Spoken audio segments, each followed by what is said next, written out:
The following is a presentation of Morning Drive Media.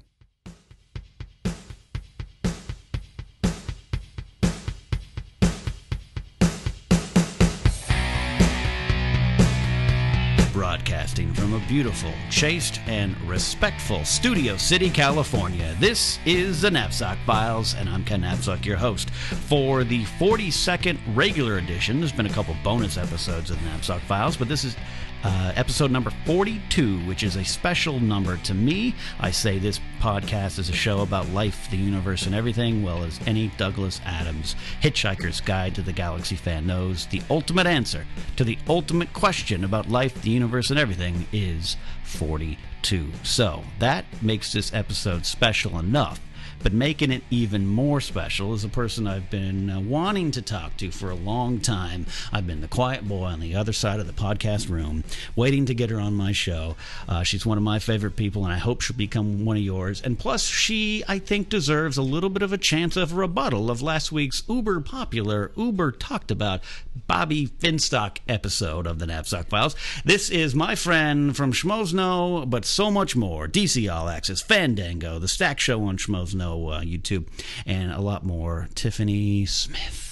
Hello. Tiffany Smith. You don't know that I always sing that song to myself when I drive to your show or your apartment to record Stack, don't you? So I feel like you've done it a couple times coming in. Tiffany Smith. It is. You ever hear the song by Velvet Underground? Stephanie Says. Yeah. Okay, that's the one. Yeah. Tiffany Smith. I like it. I like it that I have a theme song in your head. You do have a theme song in my head. So Tiffany Smith, little Tiffany from New York, right? Born in Santa Monica, actually. That's right. Moved to the East Coast when I was really young. Mm-hmm. Yeah. Before I met you, I swore you were half Filipino and Hispanic. And that was not the case. Not the case at all. You have an interesting backstory, I think. Yeah. And you are a glamour nerd now, right? Yes. Is that how you refer to yourself? I say I'm like glamorously geeky. I have like this... Explain that. There's a geeky side of me, and there always has been. I mean, I used to make I don't know if this is necessarily geeky, but tomboyish. Like, I used to make stews in the backyard with plants, mud, and just, like, dump water in it, and then I'd eat things. Did you make those stews for second breakfast? I did. I made the stews for second breakfast, not third breakfast. And my dad at one point had to, like, take me around the yard and be like, you can't eat that, you can't eat that, you can't eat that. So I feel like I've always had this tomboy-ish side of me, and so reading comics and watching the cartoons and all that kind of stuff started at a young age. And then when I got a little bit older, it was like I loved clothes. I moved a lot growing up, so every new city we moved to, my dad would kind of be like, so what are you going to show people about yourself on your first day of school outfit? And since I was born out on the West Coast in Santa Monica, I was like a surfer girl. Like, I wore No Fear and Stussy and Rusty and all that kind of stuff. Little Town and Country? A little bit. Oh, yeah. Okay. Bands, all that stuff. Yeah. So when I moved to the East Coast, I was like, oh, I'm so that California girl. So I think I've always had this idea of, like, that how you dress and what you put forward definitely tells people a bit about yourself, too. So it's that balance of... Yeah, and in a very good way. You know, we are obviously, I so want to get into the discussion of your father, who I've never met, but is one of my favorite people in the world. Rick Smith, who follows me on Twitter and tweets the most adorable things about you. That's a good thing. Incredibly awesome dad. He raised two daughters, right? You have a sister, right? Mm-hmm. One older sister. One older sister. So he clearly, he and your mother did a damn good job. But for him to say, hey, what are you going to show people about yourself in your personality early on? I like that. That's him, that is him crafting strong personalities. Well, not only that, but it's like you can... I literally probably moved. Like I was born in Santa Monica. We lived in Poway. We lived in... Oh, you lived in Poway? Really? Okay. Yeah, we lived in Poway. I have a good friend who lives in Poway. Okay. Yeah. Then we moved to Hershey, Pennsylvania, Westchester, Pennsylvania, Farmington, Connecticut, Burlington, Connecticut. Is this because your dad had a record and was running? Maybe he wasn't a good father. No, was he in the military? What was it? No, it was just like he ended up... Maybe it was your mother. No. We moved for my dad's work. Mm-hmm. But he ended up having like a higher up job within insurance companies and stuff. So anytime they had cutbacks, he kind of had to move wherever the job was at the level that he was at.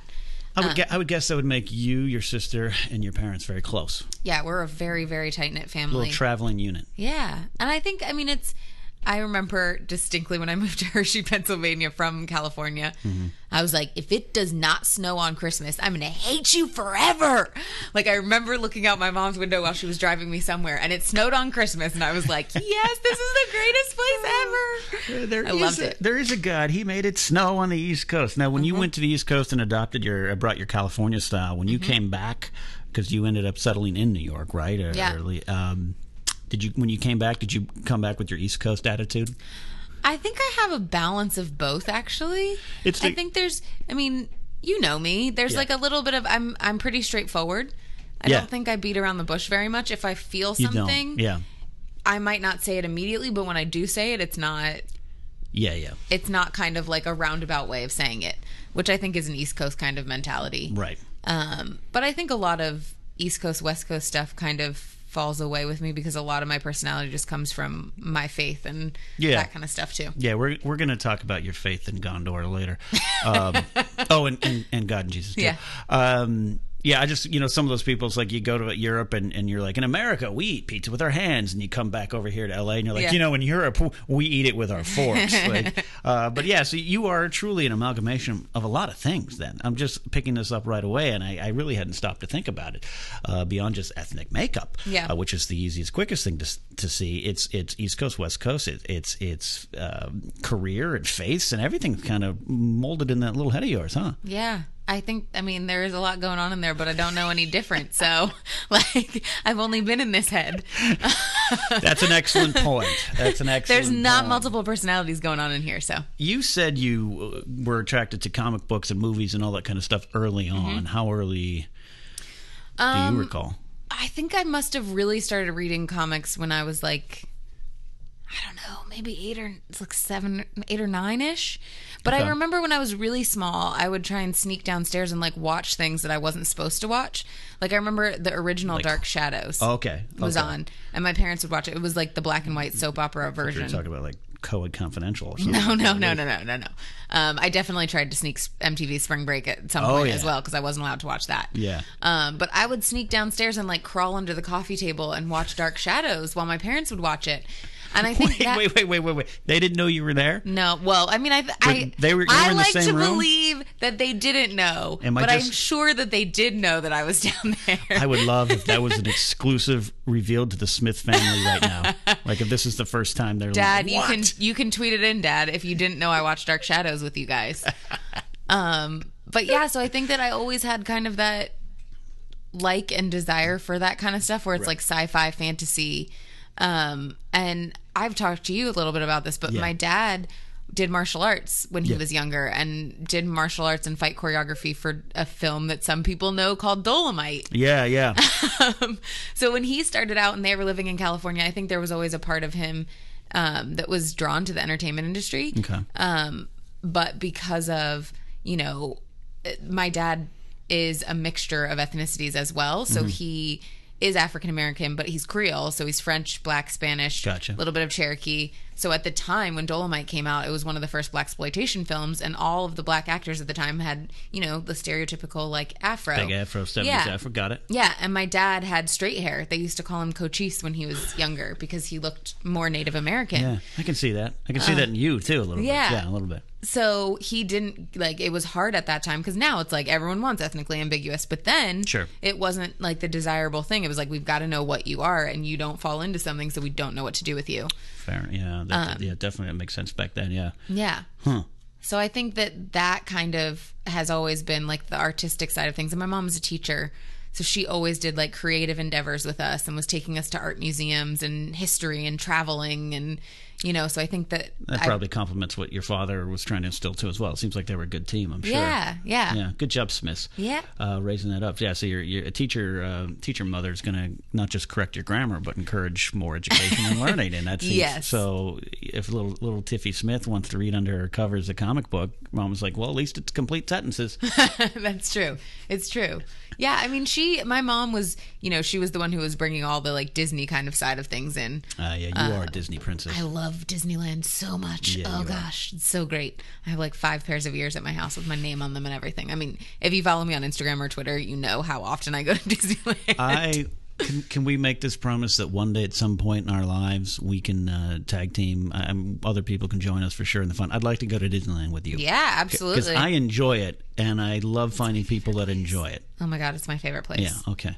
Makes me so happy. Yeah. There's something so interesting about Disneyland because you can literally walk by and see a guy who looks like he is part of a motorcycle gang with Mickey Mouse ears on his head. And then you see like some like hipster walking with like his girlfriend, and they have the like Mickey Mouse and Mickey Mouse his and hers t-shirts on. Totally agree with that. It's so crazy. You look at that and you're like, well, he's got gauges in his ears and a mohawk, and she's white face paint, black hair, and they were like, hey, you want to go to Disneyland? Yeah. Well, I was Do you want to wear your Mickey Mouse shirt that you have? Because you have one. I was walking in, and there was some I'm telling you, straight gang members, because of the other line of work I do. I can pick them out of crowds really good. It's not it's just behavior profiling versus anything other negative. It's just you knew what they were. These were tough guys. Yeah. These were tough, serious dudes. Yeah. And they walked in, and I was with someone, and one of them goes, yo, man, that's Droofy, yo. And like Goofy's walking by. No, maybe he said Goofus. He goes, yo, man, that's Goofus.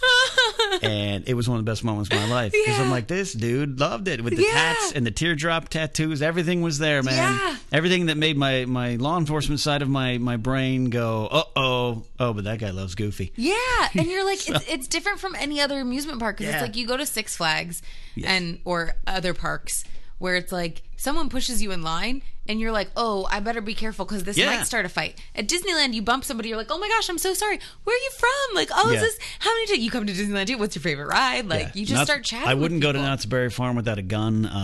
Magic Mountain, same thing. I know people who worked the corporate level security up there.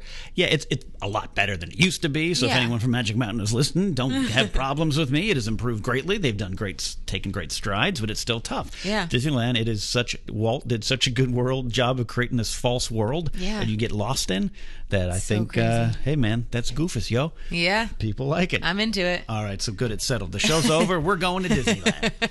I haven't gone this week. Did you know growing up, and you grew up in the mid-'80s, right? Mm-hmm. If I say your formative years, I'm a few years older than you now, kid, but did you know at the time, was it odd at all to be a girl getting into that stuff, comics, movies, pop culture stuff? I think when I was really young, I didn't notice it. Maybe during like my late high school, early college years, I started to realize it was weird, and I kind of fell away from it a little bit. I stopped doing it, stopped reading it as much or being as vocal about it. Because there's that part of you where it's like, I want to be the cool girl, and like this isn't viewed as a cool thing at the time. So it was much more quiet and much more under the radar. And to clarify, when you're saying cool thing, you're saying in general, it was sometimes not a cool thing at one point, but also just as a female, it wasn't normal. We're in a great era where that's starting to fall away, for sure. But I'll jump ahead in this conversation, and we can go back and talk the path. But I've mentioned it before on another episode of the show. I've been witness to you being treated bad at comic conventions by some guys selling comics. Yeah. And you're hosting, at the time you weren't hosting DC All Access, but you are now, and you were doing stuff then, and it was... I think at that time I was still doing stuff for G4. Yeah. Like Attack of the Show and X-Play and stuff. And it was still kind of like, oh, yeah? Yeah. And I was appalled, number one, and two, just aghast. Like, really? Yeah. It's interesting because I think it's like no matter what you say as a female, and it's definitely getting better. But there are moments We're not all the way there, but it's no, it's like there are moments where it's like no matter what you say, you're going to say something wrong. Like the instance that you're talking about, the guy asked me, "Oh, so you're into comics? Like, what are you reading?" Yeah. And I said comics that had come out that week that I was reading. Like, these are the titles I'm reading right now. And he's like, "Oh, but like other ones." And I'm like, well, that's what came out in the shop this week, so I'm reading current comics. Yeah. But it definitely is something Archie. I'm reading Archie. I'm like, do you want me to go through and be like, oh, well, my favorite is The Killing Joke. Also, I read Sandman. Yeah, and here's the plot descriptions as follows. Mm-hmm. And again, look, there's obviously some issues on those guys' side. There's some insecurities and stuff like that.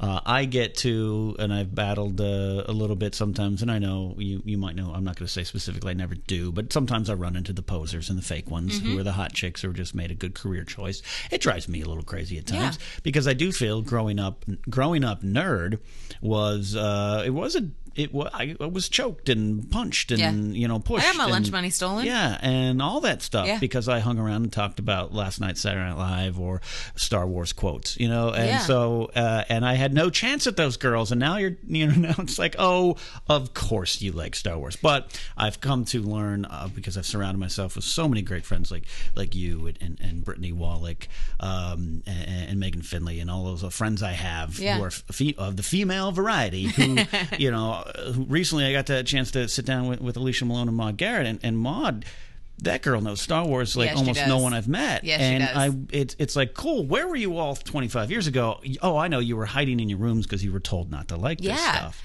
It's definitely something that now there are so many more girls that I connect with on that stuff where you can talk about comics and you're like, oh, you're reading this, I'm reading this is awesome. Yeah. And it's interesting because I think there are posers, guys and girls. Oh, God, That's the problem. It's like absolutely. You go to Comic-Con and it's so interesting because you'll see someone dressed up as something, some character, and you're like, oh, so you're dressed as, I don't know, like Nightwing. You're like, tell me something, like what are you reading right now that you really like? And they're like, oh, just like the costume.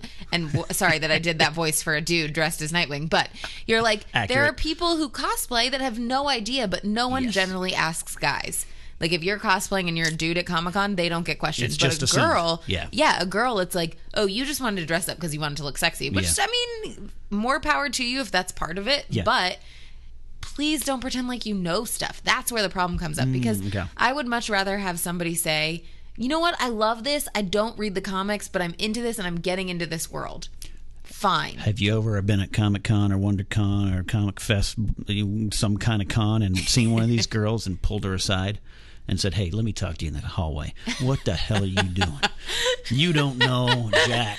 Who's Dick Grayson? Do you know? No. Have you never done that? No, I never have, because the thing for me too is that I think that the comic book world is it can be very exclusive.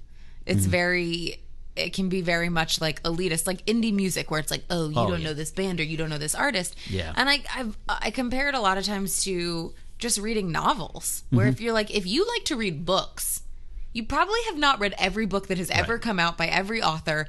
And with comic books, you're kind of expected to have read everything that's come out. You're like, I love comic books. And they're like, well, did you read this run? Did you read this comic that came out? Did you read issue 769? And you're like, no, I haven't. They're like, oh, well, you don't really know stuff. Because of you, Matt Key, and Joe Ruggiero, I went back to comics, but really for the first time. And my friend Tim Powers. Tim, if you're listening, I want to give you credit, too, for my comic club.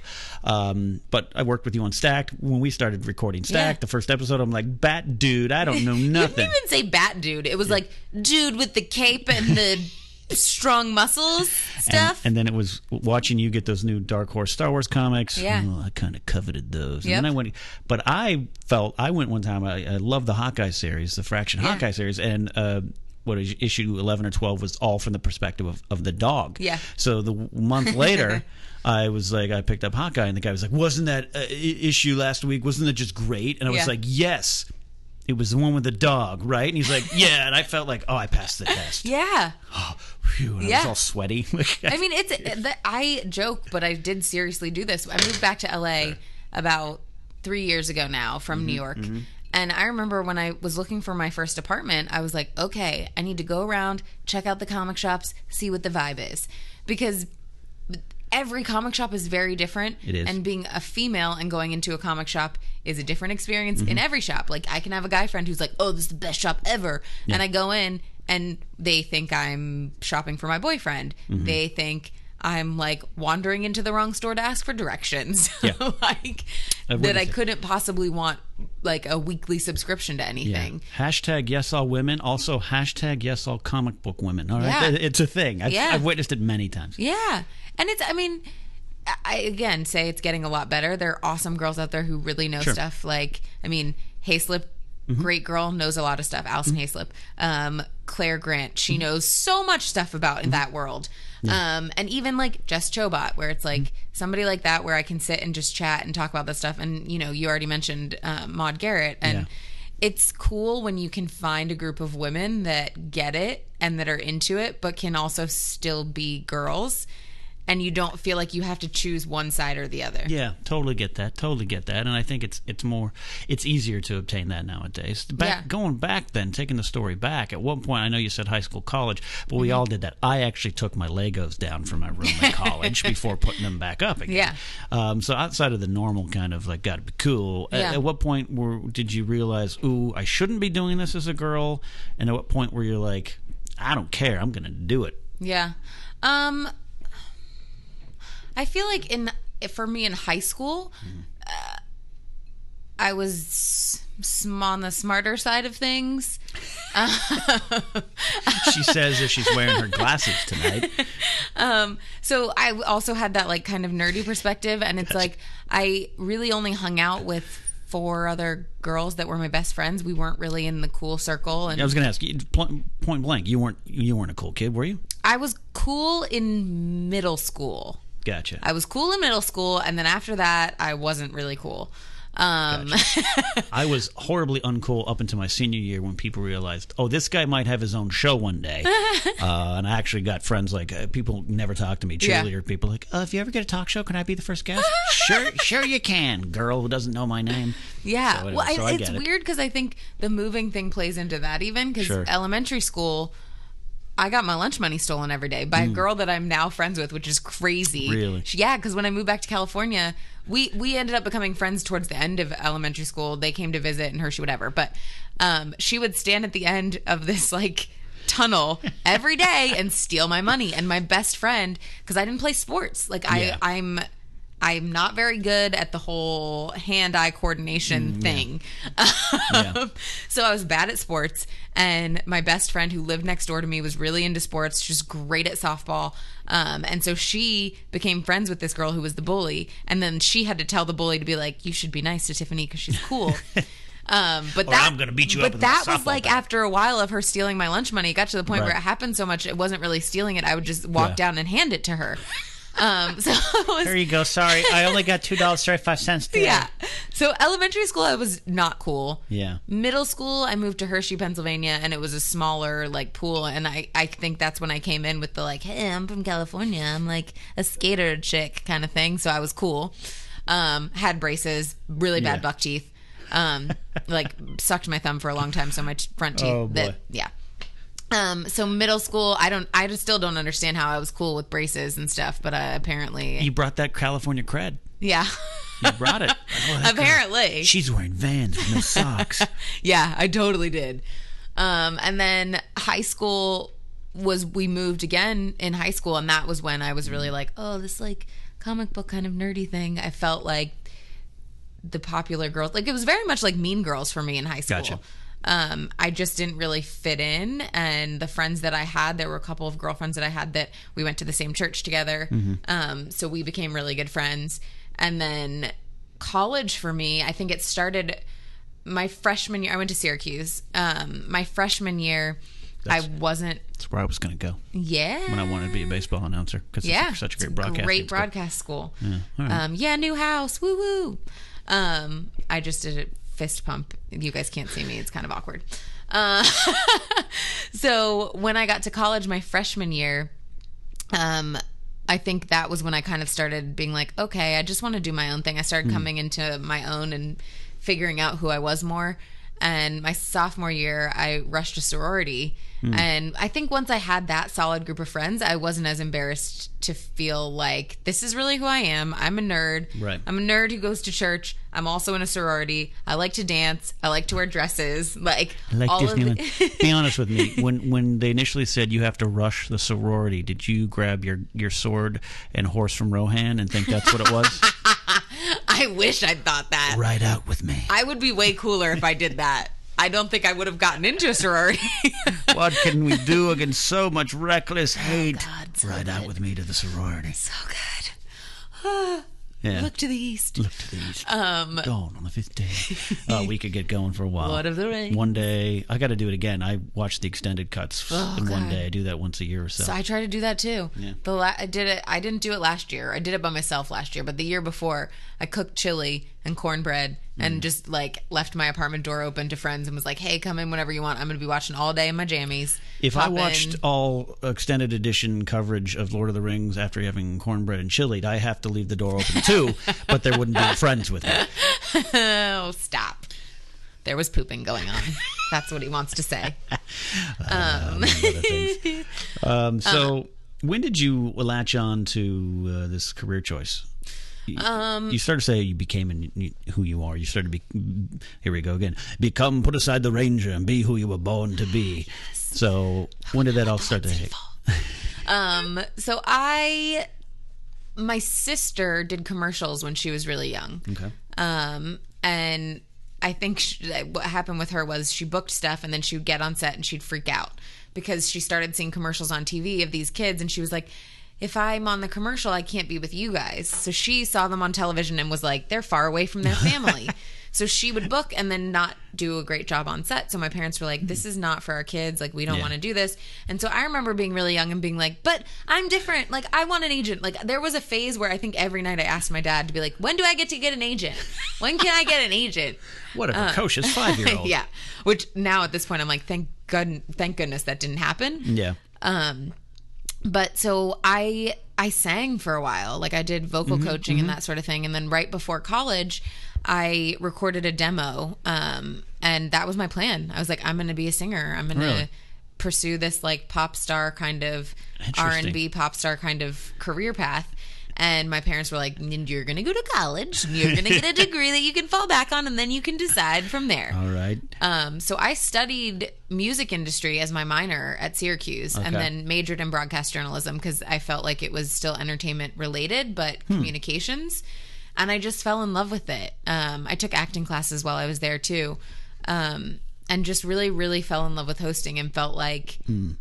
the things that my life had given me as far as moving so much really played well into that hosting world. Because it's like, I can walk into any room and I'm like, we're going to have something in common. Like, there is going to be some common ground between us where I feel like I can connect with you and I can have a relationship whether how long or short that is. Right. And plus your non-regional dialect is perfected. Exactly. Because you've been in so many regions. And that my voice is like kind of deeper than a lot of girls' voices. I don't really have like a ladies. Yeah, like, it is funny. I've done late night stack shoots with Tiffany and she's like, let's get going. Let's just get it going. After we're having some whiskey. Having some whiskey or having like a weekend where I've been smoking cigars. It happens. Yeah, see, you are an amalgamation of so many things. Look at this cigar smoking, chomping Starbuck, whiskey drinking. You give some of the best whiskey gifts I've ever received. So yeah, that's so funny. So you latch. So there's no album out there by Tiffany Jade, some kind of sultry R&B song. No, or something? There's not. So I did. There's still time for the that. most that I got to was so after college. I moved to New York and I joined a pop girl group. Get the heck out of Yes, here. I did. We were called... because you're on the show. We were called Impulse. Yeah. Don't Google it, guys, because there's nothing you're going to find. We basically got to the point where you're shopping around to labels for development deals. I'm Googling right now, too. Impulse. And so we were taking choreography classes. We were writing music together. And for me, it ended up being... there were 4 girls in the group at the time. It was basically like, which I'm going to just say the name of a band and everyone's going to laugh at me. But so they were trying to kind of do the same thing that Puff Daddy, P. Diddy did with Danity Kane. Mm-hmm. So they wanted like all girls from around the world, all the ethnicities are covered. I happen to cover a lot of them. Yeah, that's what I'm saying. She's black, she's white, but people think she's Asian. Yeah. Okay. So I was in this group. I was 21. No. Yeah, I was 21 at the time. Photos that you can share eventually. No. How much can I pay your father to find these press photos? No, oh my God. You don't pay my dad because he'll send you glamour shots that he took in our yard of me with like a blossom teal velvet hat on. New single by Impulse. So we started recording and they were only recording 2 of us in the studio. Myself and one other girl would go and record. They would have the other 2 girls go in, but wouldn't record them and would overdub our 2 voices. Really? And didn't tell them. And I was like, First of all, you want me to say I'm 17 and I'm 21. Like, right. That's one thing. But now you want me to lie to the girls that are supposed to be quote unquote family to me. Yeah. So it just wasn't my thing. And shady. Then, yeah, it was a little bit shady. And I think there's a part of it where in the music industry, when you're younger, you know, there's a lot of, they have an idea of what they want you to be and they put that on you and you don't really have a say. It's very well crafted. Yeah. That's why it works. Yes. That's why it happens and hits. When someone hits with a single, it is so well crafted by that point. They've thought everything through. They've thought everything through. On the pop side, yeah. Yeah. Absolutely. And so I think for me, it was just ended up being that hosting was something that, you know, I joke about this, but I'm like, things have happened in my life that I'm just like, for me, there's no other way of explaining it than like God ordained path kind of stuff where it's like, I ended up working at a modeling agency in New York. I was a booking agent's assistant after college because I was like, I don't want to do this hosting thing. It's scary. I have to audition. And after being there for a little while, they brought in a new on-camera agent because the agency just did print models. So I was working there, met this new agent. We started chatting. She's like, you have a reel from college? Why are you not using that to start getting jobs? And why are you just pushing paper? Yeah. Come on, kid. You're a star. Yeah. Yeah, I am a star. When do you get an agent? Daddy, I want an agent. Daddy, I want a talking squirrel. So yeah, I met her and then she kind of gave me like this rundown of these are some websites to start looking at. She was like, I can't submit you myself because you work here and you're not a client. But the first hosting job I got was from Craigslist. Like, really? Yeah, it was for an AOL pilot. And booked that. It was my first thing. And then I was like, okay, I'm just going to try this and see what happens. And fortunately, you know, I started booking a lot of stuff. I, at the same time, was also like doing the whole struggling entertainment kind of personality where it's like, I worked at a gym, I worked at a bar, I worked at a restaurant. I'm a terrible waitress, guys. Terrible. The worst. Why? Are you too friendly? No, you know this from trivia. I get really flustered. Oh, you do. Like, I'm like, I haven't figured this out why I can do live television. Yeah. And I don't get flustered. Yeah. But if you start doing trivia to me, I get really flustered. Things you know. And a restaurant setting is the same thing as trivia to me. I go to a table, they give me their orders, and I literally walk away and I'm like, what did they tell me they wanted? So I'll have the Red Robin Royal Deluxe Burger. No fries. Give me a salad and a Diet Coke. And you're like, I don't know what they did. Yeah. I would get so flustered. And then it got so bad that like, oh man, it was so awkward. So it was working at a restaurant in New York. And it was a Mexican restaurant. And all these guys, bankers, financial guys came in on their lunch break. And they were probably like in their late 20s, early 30s. So I like go over to the table, served them their food, whatever, go to pick up the food at the end, an entire plate of refried beans all over this guy's suit. Like I picked them up and it was like in his lap. And I just turned beet red and they start laughing and I run away and like, you know, this is weird for me. I don't like crying very much. I start crying in the back of the restaurant because I feel so awful that I'm like, he has to go back to work with refried beans. Yeah, that's true. You don't. Tiffany does not cry, people. She has no feelings. This is a fact we learned. Wow. Okay. So I don't even know how I got on that story. I don't. That's the beauty of the Napzok Files is we just roll through life, darling. We roll through life. Yeah. So what was your first big... I know you did a series of dating advice videos. Your dad shared those with me. For Tango. Yeah. What was your first big gig? Was it G4 or anything before? The first job where I didn't have to do anything else, like where it was like, this is full time. I landed a show for AT&T Tech Channel.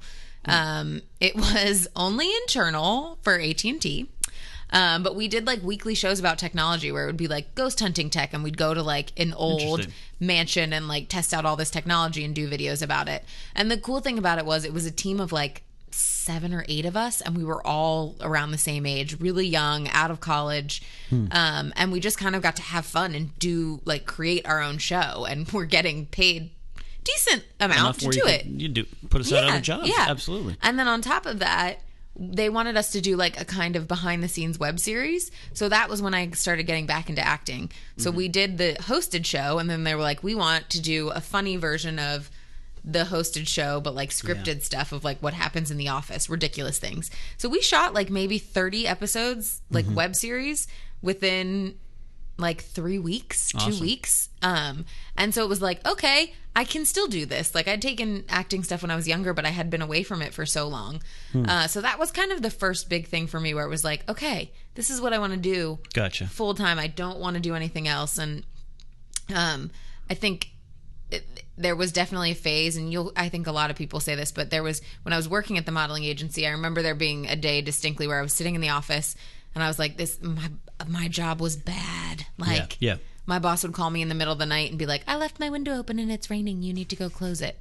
And it was my first real job. And so I was like, this is why people don't like to work, because they have to do this stuff. So I'd go and close it. And I remember coming home and telling my parents over Christmas what was happening. And they were like, oh, that's not normal. Like, you need to not be there. Wait a minute. You're just doing the plot of Devil Wears Prada. It was real. It was real. Starring your favorite Anne Hathaway. Yeah, my fave. Why do you hate Anne Hathaway? I don't hate Anne Hathaway. Okay. This is proven that I don't hate her. I'm saying it. It's documented. I don't hate Anne Hathaway. I just don't know that we'd be best friends in real life. That's all. Fair enough.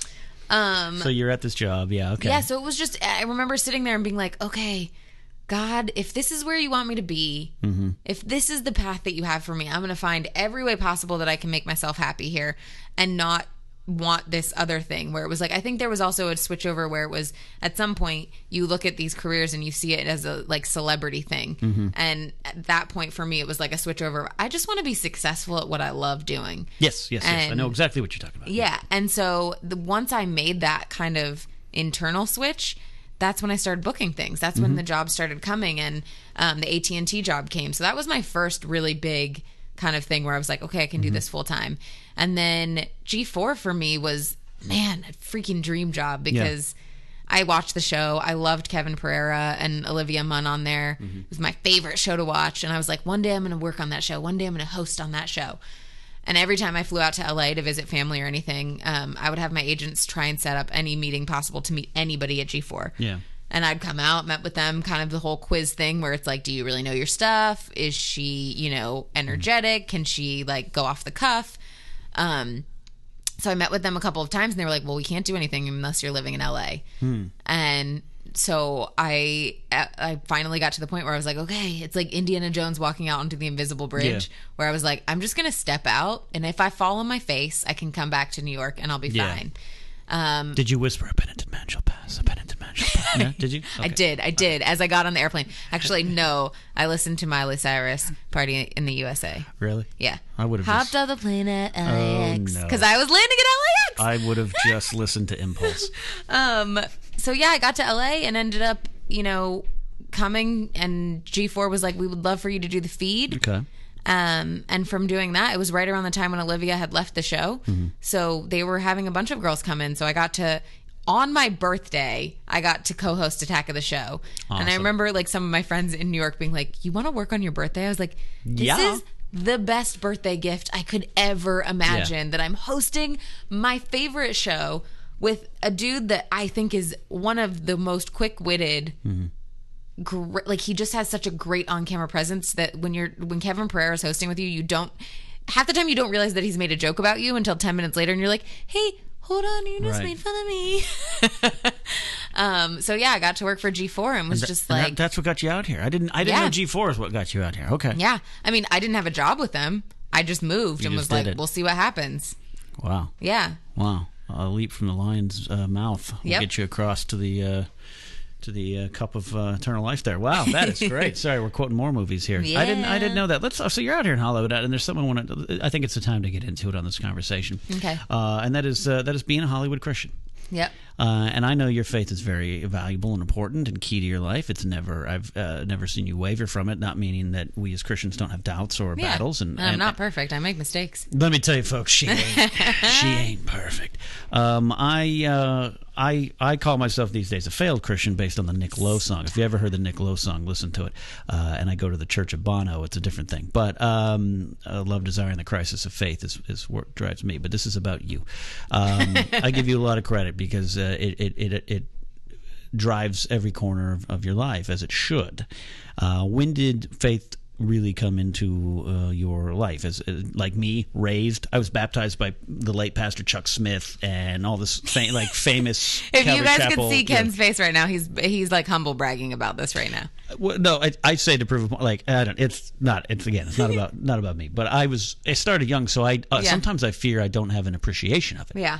Because I was never on the outside of it. Yeah. What's your story? My parents were both Catholic, and right around the time that they met, they became born again Christians. It's hard for me because I feel like there's, when you say born again Christian, everyone's like, well, it has such a crazy connotation to it. Thanks in part to a lot of people who are. Yeah. Well, but you're like, you look at any faith. Yeah. And anything, there's in any fandom, in anything, there's always crazy people. And we're very selective on who we choose to go, oh, they're just crazy, or, oh, that's what everyone in that category is. And I think sometimes you say that phrase. My parents became Christians in the early 70s, which is officially called the Jesus movement, when all the hippies found God. Yeah. So your parents were around the same time then, right? Yeah. And I think for me, a lot of it was my parents' marriage story is just like crazy. I'll get Rick on to tell him the whole story. He would love that. But for all intents and purposes, my mom is white and my dad's black. Obviously, it's like 100 more things than that. But my mom looks white, my dad just looks black. So for them to get married in the first place was a huge deal, and they didn't date. It was that my mom had a dream, and God. She's like, it's the only time I've ever audibly heard God speak to me and say, this is the man for me. And my dad had the exact same dream, and they've got married, and they've been married ever since. And there have been struggles, and there have been hard times. And so I think for me, having that be the basis of your parents and seeing how much they love and care for each other, and that it stemmed out of having such a strong faith in God and in Jesus, I think it put a really strong base for me. It was a really strong place to grow from. And not saying that like I didn't, try and figure things out on my own and, didn't decide, hey, I'm not going to go to church when I'm in college for a while because this isn't my thing. I don't need to go. Yeah. And it was just very much like it's a place that I go to that I can center myself. I like to try and say that, when people ask me about it, obviously I'll talk about it. But it's something that works for me, and I base I base everything that I do off of the fact that Christ is my center. Yeah. And things come out of that.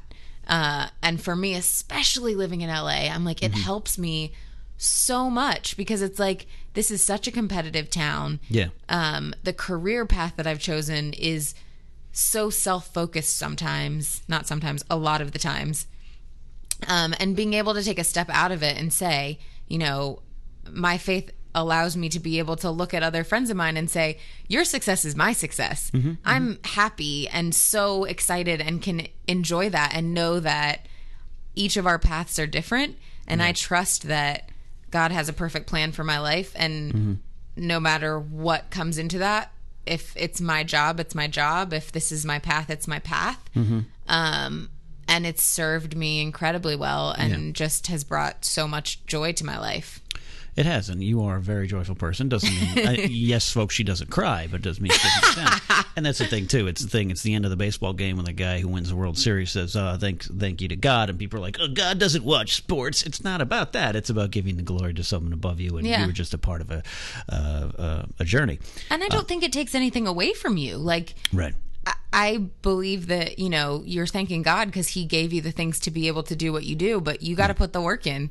Like absolutely work, and that's what I found because for years, and I didn't directly tie it to my religion or my faith, but it was just kind of like, oh, I'm on some path that's supposed to happen. Yeah. All right, well, I'm going to sit and play Madden. It's not happening yet. Yeah. God, where are you, What's God? Up? All right, I'll play more Madden. Yeah, so you're right. Yeah, make no mistake. It's a big tool, perhaps the tool on the journey to take with you. But yeah, and also the difference out here too, and this is why I think you and I have become friends. Again, I'm failed Christian, but still active, but failed. But I've heard many times in my 16 years in LA, where people have told me, "You're the only Christian I know. You're Yeah. the only Christian I like. You're the only Christian I can stand. Now, sometimes I'll be like, that must mean I'm doing something wrong. But that's a different debate on a different podcast. But you know what I mean? Where Yeah, you're like, oh, maybe it's because I had whiskey with him last night. That's probably why. Yeah. But I take it as I get it, because what it also means is there's a stigma to it, like you said, that's so strong that they expect something.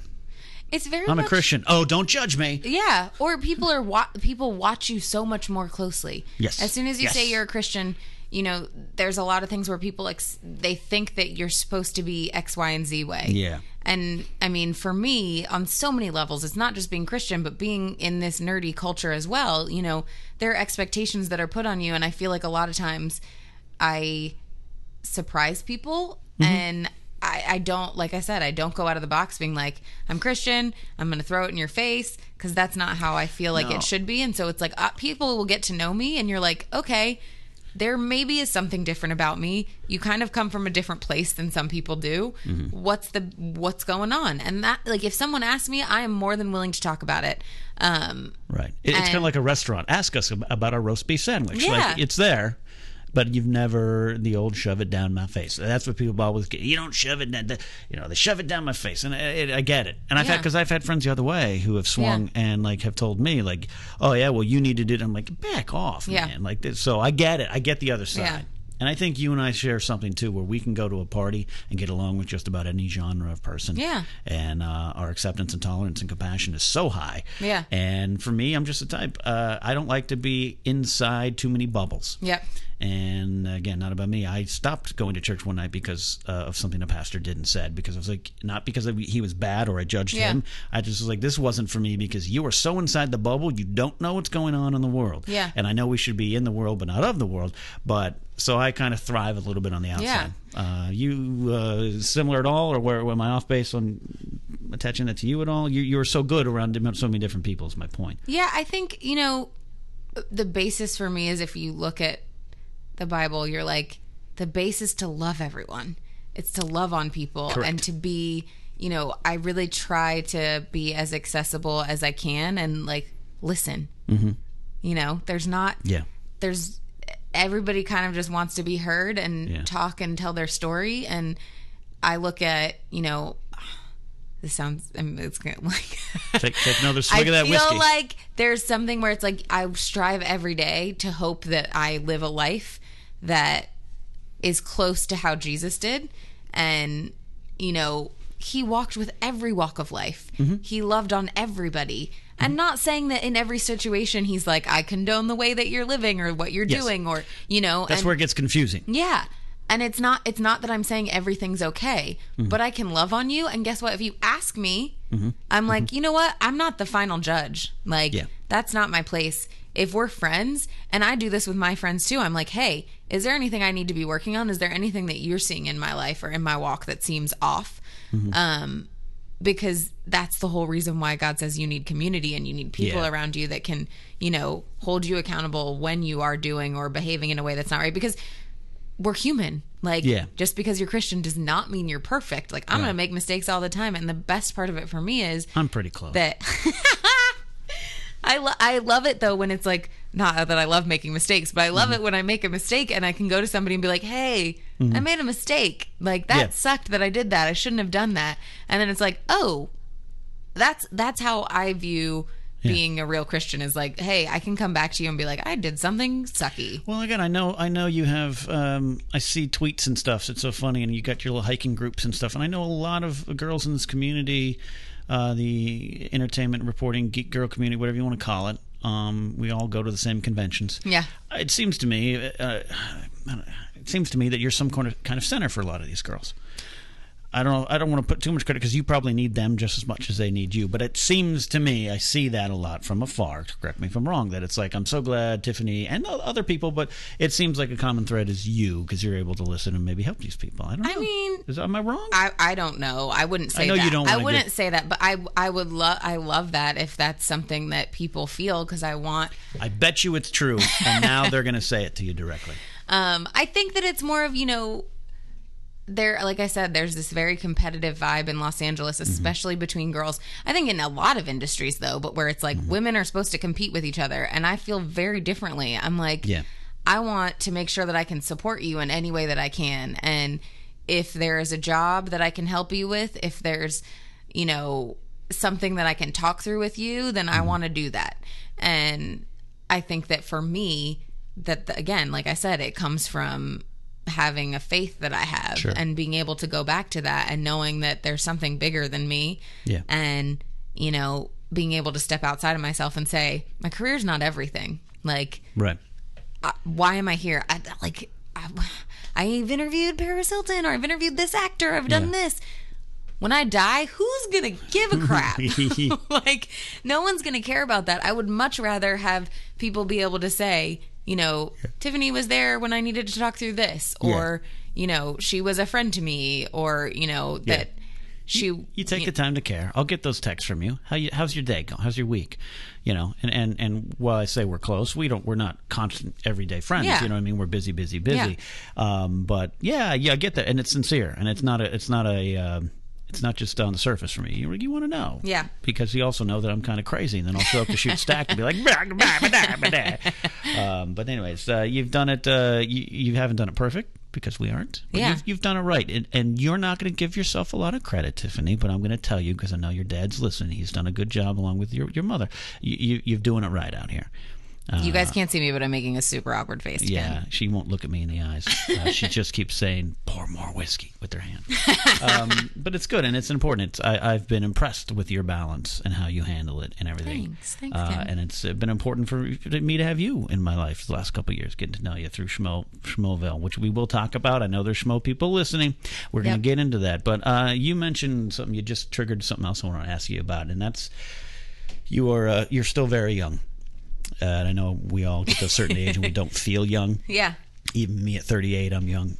You're still very young, and you got a lot of time left, but also the ticking time of career and life and relationships. And I know you have family goals and all that kind of stuff.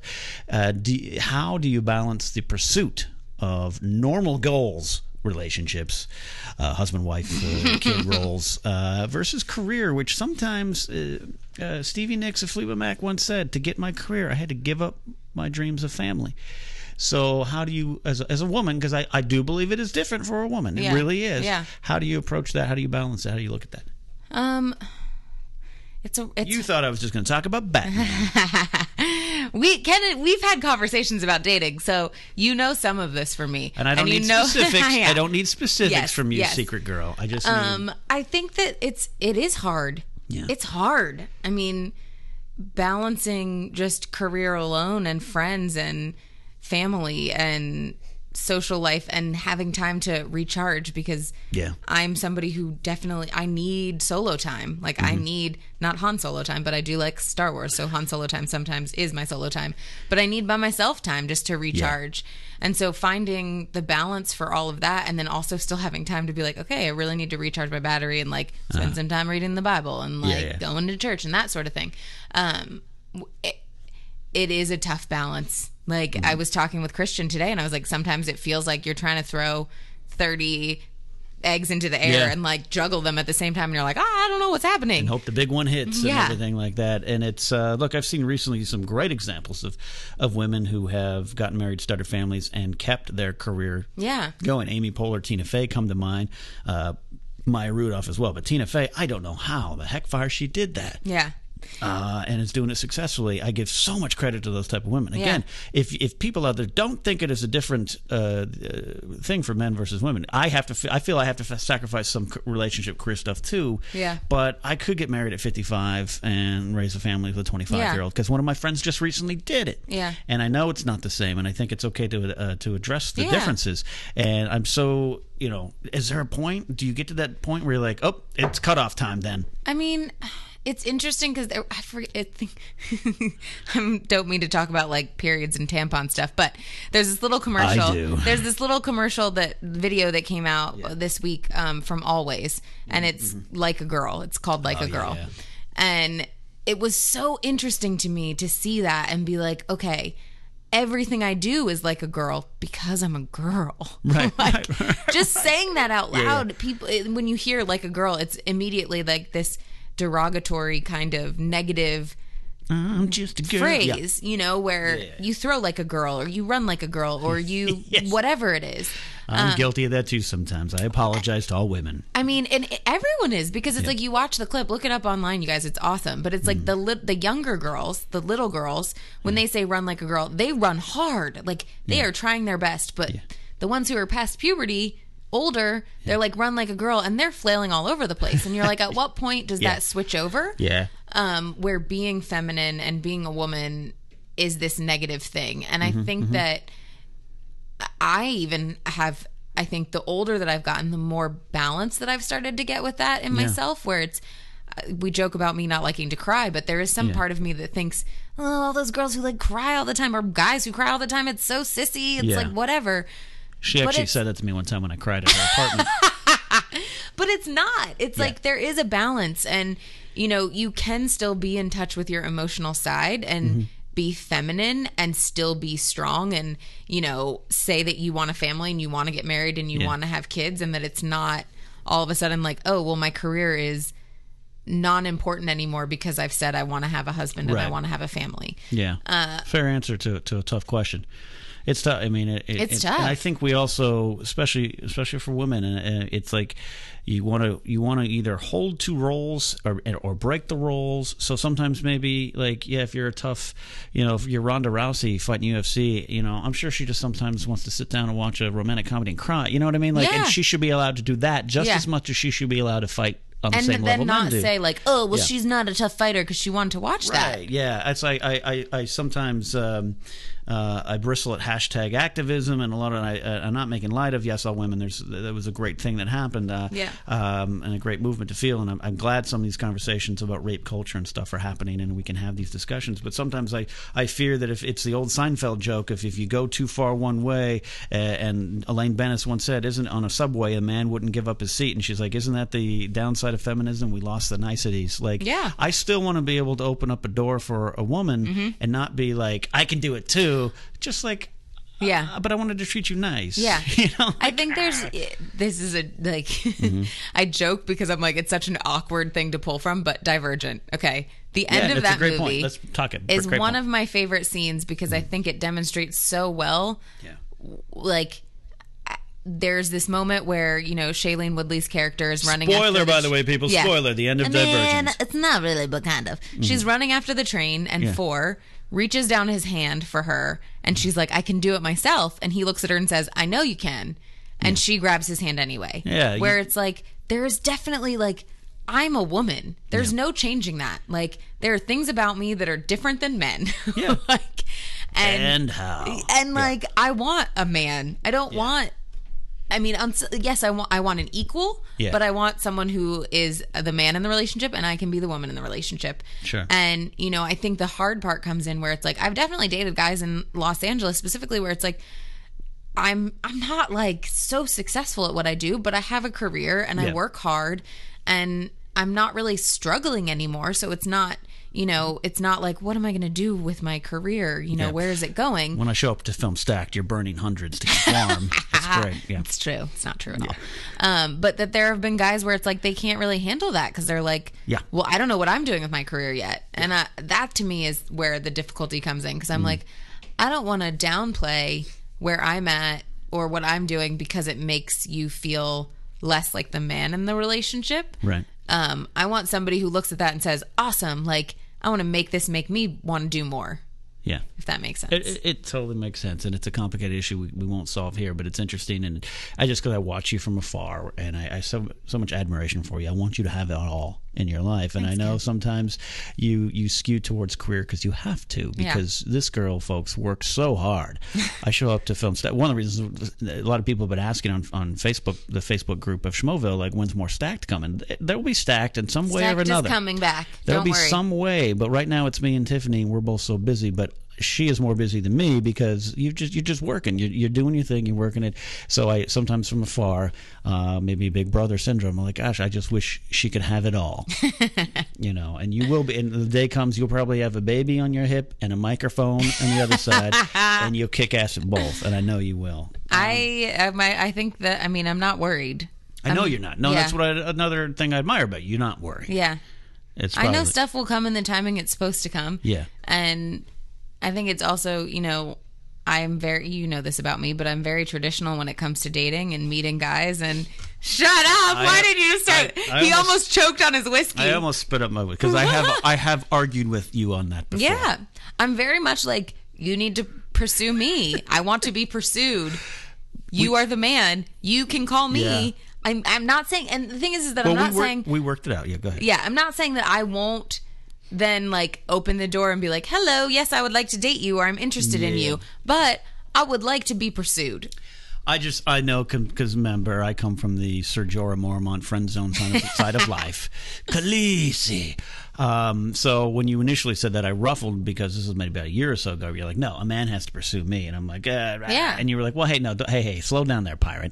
I do say, you felt you made it pretty clear to those gentlemen. Yeah, it's not that I stand in the corner and don't look at you. Like, I will look over and be like, hi, flutter. I don't know what that was. I just did that noise. Like, hi. I'm going to Instagram the picture you just did. And once you said that, I was like, I backed off a little bit because I'm like, all right, that's fair. And then it kind of, I understand men. It's hard for men, especially white males. We never get anything in life. No, what I'm saying is it's just like sometimes it's vulnerable. It's very hard. We're the ones who are kind of always on the offensive. Yeah. And that kind of skews some of the stuff that goes on into deeper issues. I'm just talking on the dating surface issue. So once you're like, no, I bat my eyes and I'm like, hey, sailor. It's up for them to go, I'm here to clear my attentions. Let's go get a raspberry phosphate. Yes. Okay. I think that is, right. And I mean, all jokes aside, I've been single for most of my life, Yeah. It's hard. And I do think that the feminism thing made things very difficult because it's like, I am a strong woman, but guess what? I would like for you to open the door for me. Right. I would like those things also. Mm-hmm. And it's this weird balance because I know for guys out there, it's like there are some girls, like you said, that if you do that for them, they're like, what are you doing? I can open the door. Small thing. I go for a lot of walks in my neighborhood. If I see a woman coming, I go to the outside because tradition dictates the man goes to the outside because the people up above throw the chamber pots outside. That's just tradition. Oh, I thought it was because if the car goes off the road, you'd get hit first. That too. But I believe someone can fact check me, but that's kind of where that tradition comes from because in the old times. So I've had women like, no, try to go to the outside, and sometimes maybe it's just miscommunication or the dance where you meet someone, you're both going the same direction. But other times, everyone's going to go, could you just? I'm trying to be nice. Yeah. So yes, it's complicated. Oh, dating in L.A. No one dates in L.A. You never did try Tinder, huh? No. It's been a theme of the last 4 podcasts I've brought up Tinder. Not only Tinder here, but at parties we've had with Schmo Crew. The boys have tried to get me on Tinder, and I'm like, I'm not doing it. But guess what? If you're on Tinder, I'll go through the girls for you and pick ones out. And I've made matches for some people who might be sitting here talking to me, but he never contacted them. I didn't contact her, yes. What the heck? As we were trying to explain Tinder, well, not explain it to you, just go through it, and you grabbed my phone at a schmo gathering, and I said, that thing, it's worked for other people, but it's never worked for me. I never get a match. The first one you pressed, or maybe within the first 5, my phone starts lighting up. Ding, ding, ding, ding, ding, ding. Match. Poor girl didn't. I didn't contact her. Nope. My loss. You didn't. All right, let's talk about Schmoville. Yep. As we round into this second hour of the podcast. Now we're wrapping up here in a bit, but that's where I first met you. Of course, was. Christian Harloff said some girl named Tiffany Smith, who I, again, thought was Filipino and Hispanic. Just that one press shot you have. I was like, oh, okay, that's cool. Yeah. Well, no, I was off base. Well, because everyone I know feel like is going to ask the question always comes up. My mom is Sicilian and Irish. Okay. So she looks like Snow White. She's pale skin, dark hair, brown eyes. My dad is Creole, so he's French, Black, Spanish, and Cherokee Indian. Yeah, that's a lot of mixtures. That's my blend. And we're not talking 1%. We're talking there's a lot of percents in there. Yeah, there's a lot of percents in there. Right, okay. So I just say I'm ethnically ambiguous at this point. You are. But it suited me well for travel. People are very nice to me because they assume I'm whatever they are. whatever they need to be for that survey at the time. Anyways, you come in on the Sean Stone episode. You were we're on the air together talking to Oliver Stone's son Sean, and horror films, horror films. I'm scared, and then you kind of move into Schmoville. January 13th, take over from Katie Sackhoff. Got that right? January 13th. Mm-hmm. And you've been with us. You've been with the brand. One of the interesting things I wanted to ask you is the Schmo guys, Christian and Mark, who have brought everyone else in. First me, not counting some of the original female hosts, Catherine and all those guys, those gals, bring me and produce. Then Riley shows up and Makuga, and then you're on board and everything. JTE we met and brought in JTI at the time. Shoesy Pants for a little while, all that stuff. One thing, we all either kind of knew each other outside of JTI, who was this vagabond from Ecuador. We all knew each other in some degree. I knew Christian very well, knew Mark relatively well. Knew of Makuga, that dastardly frat boy. Knew Riley from afar. Shoesy, Joe Ruggiero was a friend of mine previously. So we all knew each other. So we've got this thing. And now here you are, the girl of the group, outnumbered like 7-1. Yeah. And you have it's kind of an outsider perspective, huh? Yeah. How do you view the frat boys over there? Well, so let me just tell you first how I met them. I met Christian and Mark at an audition.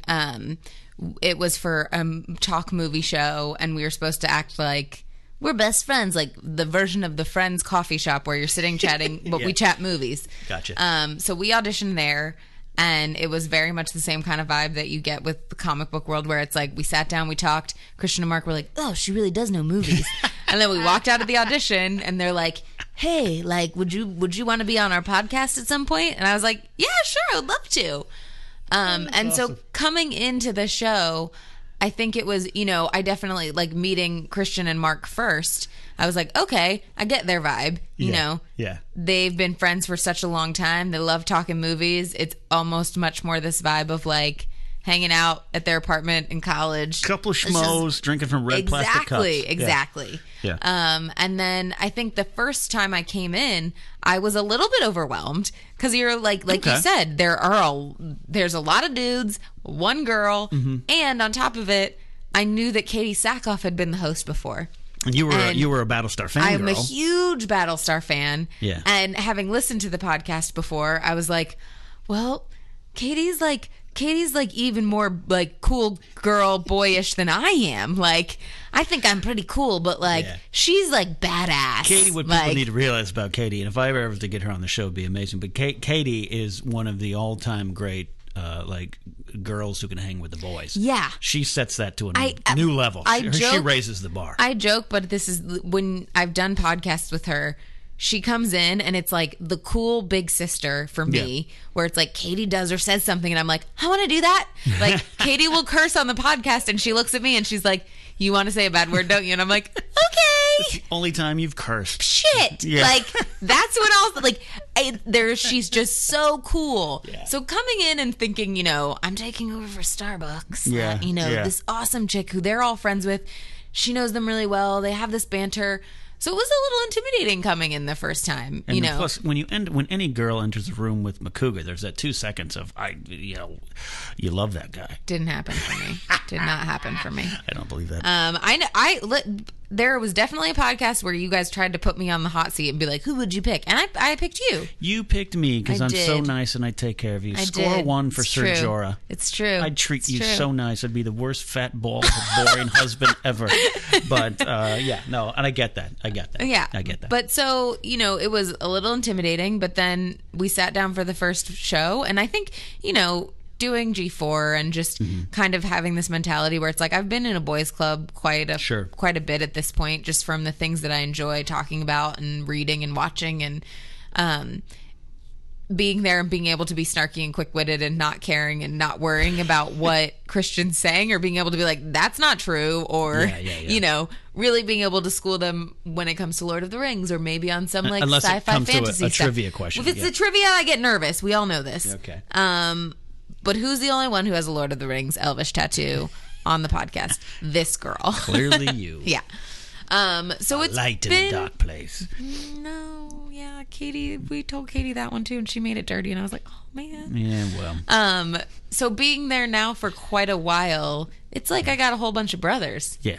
anytime a dude comes up, it's like, Ellis said to me recently, he's like, I'll break his knees if that guy breaks your heart. And I'm like, I never had brothers, and now I've got a whole bunch of them, and one super creepy dude that apparently wants to date me that was probably sitting in this chair, which kind of he was sitting in that out. chair. I did give you different headphones. You're talking about Finstock, the enigma that is Finstock, who I can't tell if he really loves you or it's just a gimmick. I don't know, but he thinks you have nice clavicles, and what girl gets that compliment? I don't even know how to.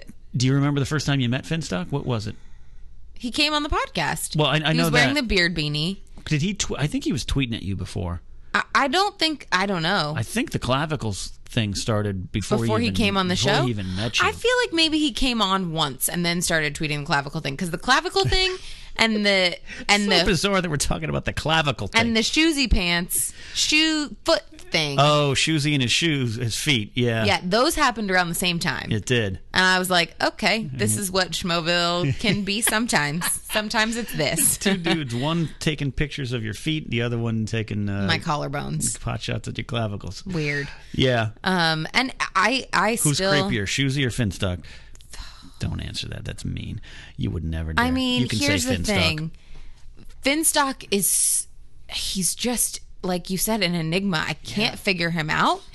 And, there have been times where we went to a party one time with a bunch of us. Yeah. And, he was so kind and sweet, and like there was a weird guy trying to dance with me, and this, who knows, maybe this was his like, hey, I'm gonna be nice to her right now because that guy's being even weirder than me. But it was like he was like, are you okay? Like, do you want to come sit over here and talk? And not like creepy at all. Just like, I see that you're being like accosted by this guy and you feel uncomfortable, so I'm gonna pull you out of it. And you were so certain by that point that this Finstock character was someone you did not want in your life, and all of a sudden he was sincerely nice. It was so out of character. I've never seen that side of him again since that party. But apparently I'm going on some kind of like group date with him, and when I say group date, it means that every single schmo is going to be there. Of course, you're speaking of the contest. If the Schmoes Know podcast or the Schmoes Know movie show gets the #1 on iTunes, which is in the power of you fans of rating and reviewing to get it up, we will arrange a date between Tiffany and Finstock, and we'll be there to protect you, of course. Yes. So outside of that, we'll never solve the mystery that is Finstock and you, but there is no mystery. There's nothing from my side. There's zero from my side.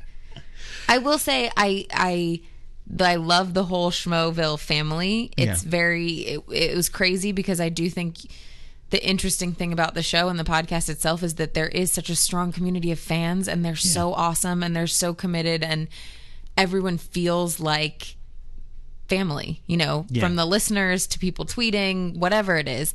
So I think it was really cool. I remember when I first came in and Christian was like, yeah, everybody really liked you. And I'm like, that's awesome. So it felt really good to be welcomed into the family that way. Yeah. I don't recall any instances where the fans have turned on anyone and kicked them out of the family, so to speak. Yeah. They're so loving and supportive as a fan base, but also there's an extra special like, oh, we like her. Yeah. And you definitely had that early on. Yeah.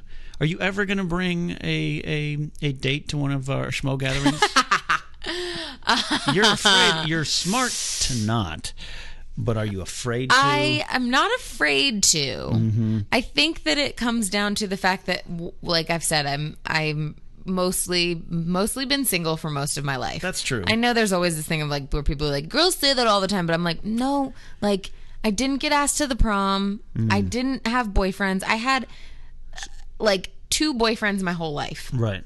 So even back then, so that's what you mean by that too. I just thought in general at LA or you being busy with career, but even back then, it's just it's always been that way. I'm kind of nerdy, and it's that kind of like I want certain things, and especially when you're like, oh, you're the Christian girl, and you're smart, and you're like, I understand. No, I was on a roll. Okay, I'm just gonna say it. I might have written with sparkly glitter pens, but I was on a roll. You're on a roll. Yeah. No. You have. high standards is an incorrect term. You have standards. Yeah. That are lofty and should, and I think a lot of people, men or women, should have standards. But yeah, so that factors in too. But again, you're busy now. I was curious. I didn't know back then. Yeah. Back in high school or college, I figured you were wild swinging from the chandeliers or something. No. So I guess not. Nope. Red plastic cups filled of Keystone Light. Nope. No. Okay. No. I didn't really date that much. I mean, I think when I was younger too, it was like you're not really allowed to date.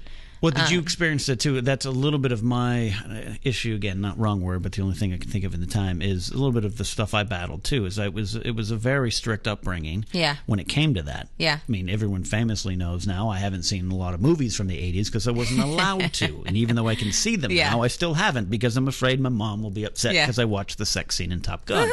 But when it came to women and girls, it wasn't that they shut it down. They actually, my mom at the 8th grade graduation dance was mad I didn't dance with Nicole. But at the same time, like in high school, when I had a girl in my room and we were working on a script for a drama thing, she was the one who was like, open the door, and I was like, it's not polite to open up or have doors closed and girls in rooms. And it's like, and I shrunk away. So did you battle that kind of stuff too?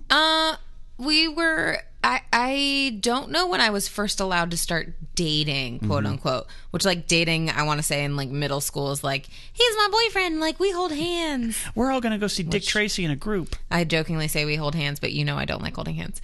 I know what that she means is at Comic-Con, I tried to hold her hands for the whole entire convention and she wouldn't let me. No, Ken, it's okay. We can talk about the hand holding thing. I'm not a very PDA person. You are. When I'm dating. And so it's if I'm dating somebody, I'm okay. I'll let you hold my hand. I won't embarrass you, but to my surprise, you are such a great, loving, loyal friend and such a warm person, all that stuff. And that is so, I mean that from the bottom of my heart. But I was shocked to learn feelings aren't your favorite thing.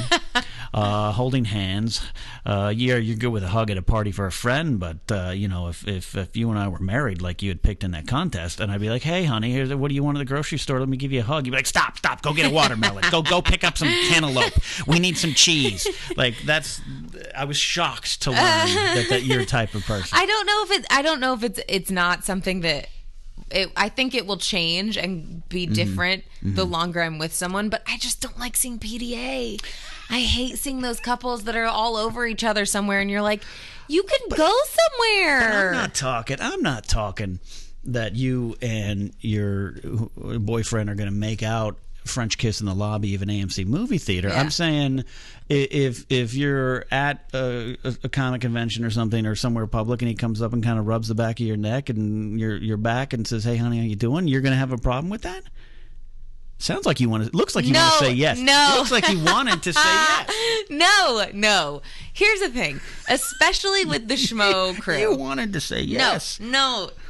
Especially with the schmo crew, it's like meeting your parents.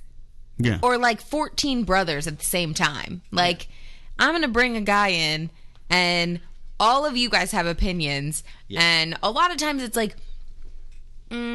there are certain things that some people know about me, some people don't know about me. Sure. We haven't talked about the fact, certain things where it's just I want to be treated in a certain way. I am not somebody who's dating around all the time. It's if I'm dating you at this point in my life, I'm trying to figure out if you're somebody that I could be with for a really long time, if we could get married. You have long-term goals. Yeah. And so I think that when you bring someone into a group like that, it's okay, well, are you ready for this? Because there's a lot of personalities to deal with, and there's a lot of personalities that I can't control. I don't know what Finstock's going to say to a dude I'm dating. I don't know what Christian's going to say to a dude I'm dating. Hey, dude, have you kissed her clavicle? Oh, gross. Stop. Hey, right? Yeah, no, we should, if that ever happens, and I hope soon that you find someone you find worthy enough to bring to a schmo event. We're just going to line up in a line. It goes Christian and Mark, and a little space, and then me, Riley, Makuga, Finstock, JTE, the whole crew, Cody Hall, Cobster, everyone there, and I hope that we just go down the line. We get to ask him one question. That's what I want. Okay. That's what I want. I would kind of love that, actually. Okay. We'll see. You heard it here, Christian. folks. I mean, Christian asked me the other day. He was like, "So, like, how long do you think you'd be dating a guy before you like bring him to something with us?" And I was like, "I don't know. It might be like when I'm engaged." Really? Wow. Like, I mean, like after your wedding, like, all right, now like, guys, I think you're... guess what? I have a husband. What?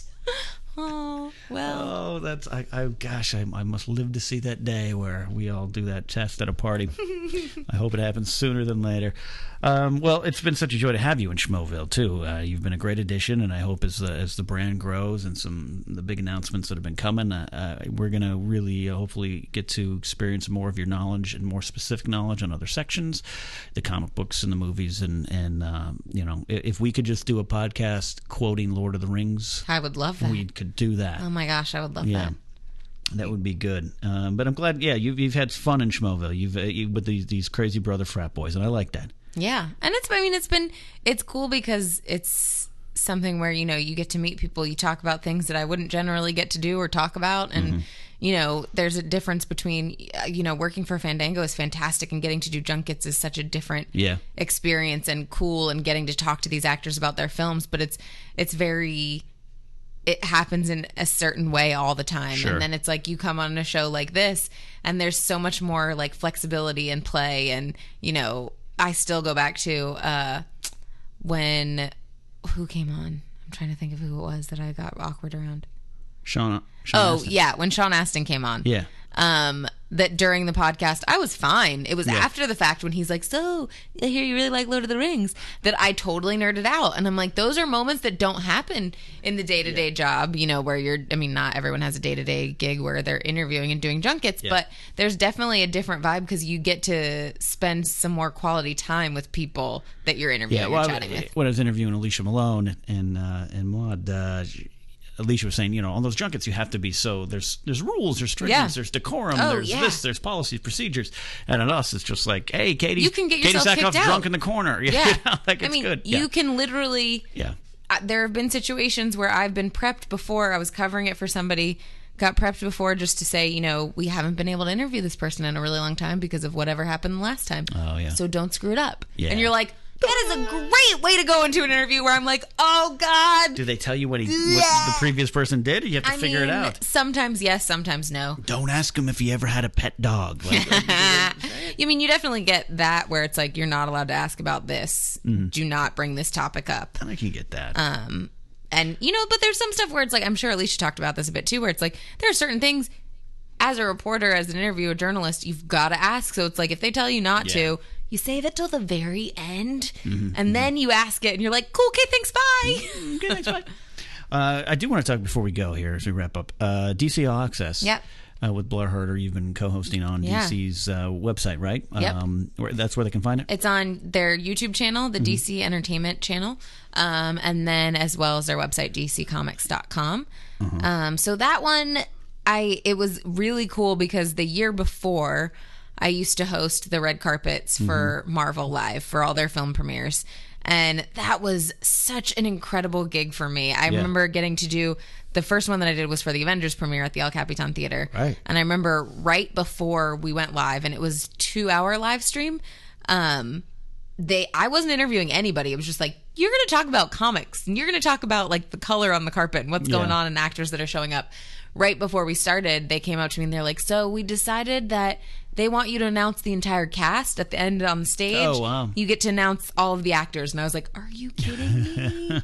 So I'm like, I got to be down there, and, you know, man, like a dream come true for me, where it's like, I am announcing characters that I grew up reading and loving, and this is the first time we're getting all of them in a movie. So that was an awesome job for me. And so getting to do that, and then saying, okay, this other opportunity has come up for a show on DC Comics, that's basically just about everything, whether it's the TV shows, the movies, the writers, the artists.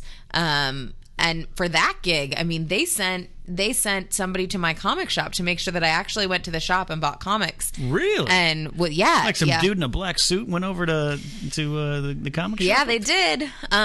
Because they wanted to make sure that I was actually somebody who knew what I was talking about. I get why you need to, but that's kind of interesting. So that for me, it was so encouraging because, you know, when you go in and you're talking to somebody like Jeff Johns or Jim Lee, and you know that they know you know about comics, when they trust you and they're excited for you to be talking about their brand and the things that they work on, it's such an awesome feeling where, you know, I can really, like, I sat down with John Romita Jr. last week, which I mean, the guy was at Marvel for 20 years. His dad is also was also an incredible artist that people know about. And so getting to go to his house, look at his artwork, see where he draws, and just like chat with him, I'm like, this is ridiculous.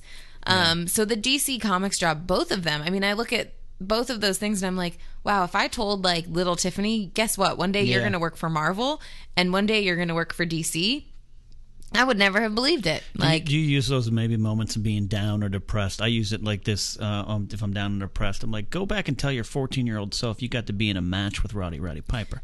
Like, go back and tell yourself, like, this is some of the stuff you got to do. So do you ever like draw on that when you need to? I try and, you know, I try and journal the high points for me where it's like if stuff's going on, I can look back and be like, but guess what? This happened and this happened and this happened. And they talk about it. I don't know where it is, like in the Bible, but they used to put stuff on their staff. They would write down stories on their staff. Is that like a comic book, the Bible? I actually have the comic book. I had the Action Bible. Yeah, growing up. Yeah, but where it's like you write down the things on there so you can go back and look at them because for whatever reason we're wired in a way that it's very easy to forget the good stuff and you always remember the bad things. It's like Julia Roberts said in Pretty Woman: the bad stuff is easier to believe. Yeah, so getting to go back and say, you know, whoa, this thing happened. This thing happened. Like, I got to host Attack of the Show on my birthday. I got to announce the cast of the Avengers. Like, I've gotten to interview people that I would never have imagined being in the same room with. And, you know, I think as a host, too, that's something where I love that part of it, that the fan in me has never gone away. That's cool. And one of the cool perks is you being such a comic person is the advertisements for DC All Access that pop up in comics.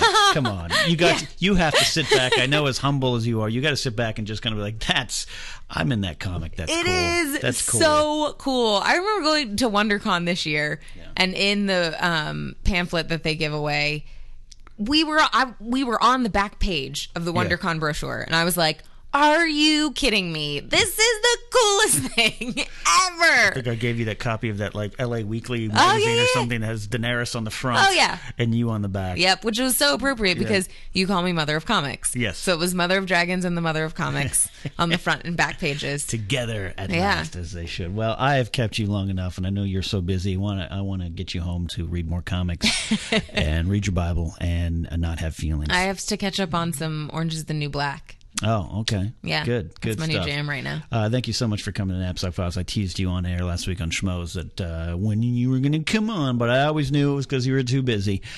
So thank you so much for taking the time to come. Yeah, I'm glad to be here. I'm glad to do it. It wasn't too uncomfortable. We didn't get it wasn't at all. Yeah. I mean, the camera shots of your feet, I'll tweet out later. But. I'll text you later and be like, can you delete this? Can you take this part out? Can you get rid of this? I didn't mean to say that.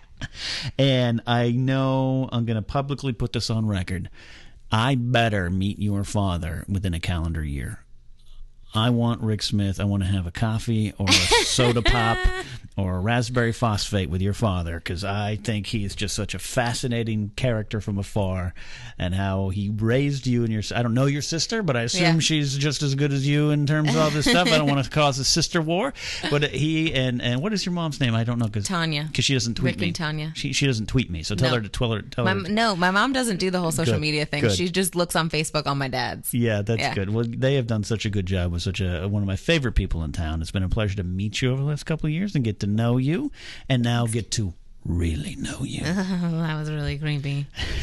Yes, you can meet my dad. Okay. I will agree to that. Okay, good. Good. I know this sounds super cheesy. I'm not going to ask like, for your hand in marriage or something. I just want to go sit down with the I was about to just say something really nice about my parents. Okay, say it. That I know it doesn't happen all the time where you get parents who are incredibly supportive and incredibly proud of the things that you do, especially in this industry where it's so you never know how things are going to happen. Yeah. So I do feel incredibly blessed to have parents who want to be involved and are proud of the things that I do and want to Yeah. tweet about them and want to be involved in Schmoville. I mean, my dad is a Schmoville resident. I would take him in a fight with Finstock, and it might happen. We might put it on pay-per-view. It'd be a successful event. It's true. Of course, on Twitter, they can find you at Tiffany's Tweets, Yep. where you get news and joyful Instagram pictures from Disneyland and Tiffany's Epiphanies, Yep. which was the first time I learned that you liked the Jesus Yep. when I saw one of your Tiffany Epiphany tweets. Yep. You can find her on Schmozno with us at Schmozno and Schmozno.com, our podcast, The Schmozno Movie Show, which is really no more a podcast. It's more of an internet TV show about movies that has an iTunes component. And we're live every Thursday, 6 p.m. PST on Schmozno.com. And where else? DC All Access, of course. Fandango. DC All Access, Fandango, Schmoes, Yeah. Stacked. We just finished up the Game of Thrones podcast over at Geek Nation, but now we do the Far, Far Away podcast. It's all about Star Wars. Star Wars. And hopefully soon some acting stuff that I'll keep you guys yeah, and we posted didn't even on. discuss that. I wanted to get. I know. I actually predict you're going to make a bigger hit one day as an actress than you are even now. I didn't talk to you about that. I just have that. I just have that gut feeling. But so if you want to stalk Tiffany, there's a lot of avenues to do it. And, of course, this has been another fun overtime edition of the Napzok Files, and you can find us on iTunes or Stitcher. If you're on iTunes, do me that favor. Subscribe, of course, and rate and review. That is how I will get higher and higher. And if you are nice to me, I'll bring Finstock back on, fans, so you can learn more about whoever the hell that man is. Maybe I'll come on and guest star. Oh, you and Finstock in an episode of Napzok Files would smash all records. All records. Don't forget to find the Napzok Files on Facebook, too. Like it there so you never miss an episode. And catch me on Schmozno as well, on Twitter at @Napzok. All those social media stuff that drives the world round and round. So until next time, for Tiffany Smith and her parents and God and the comic book universe, I'm Ken Napzok. We will see you next time.